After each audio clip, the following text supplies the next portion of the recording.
y'all, this is Jacob Anderson. I'm a technician over at Haley Chrysler Jeep Dodge by the Richmond Airport. And today we're going to go over the different kinds of clicking you may hear when trying to start your car, especially when it gets cold in them winter months. So there's a few different kinds of clicks that can happen when you go to start your car.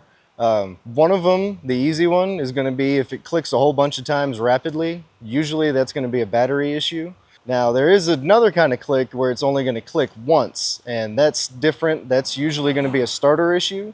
That's the starter tries to throw and there's something wrong with the starter itself. Car's not going to keep trying over and over to throw it, but it's going to continue to apply juice to that bad starter. So if you ever have any issues starting your car or any kinds of clicks that happen intermittently, feel free to bring her on up here and we'll take a look at her up here at Haley Chrysler Jeep Dodge Ram at the Richmond Airport.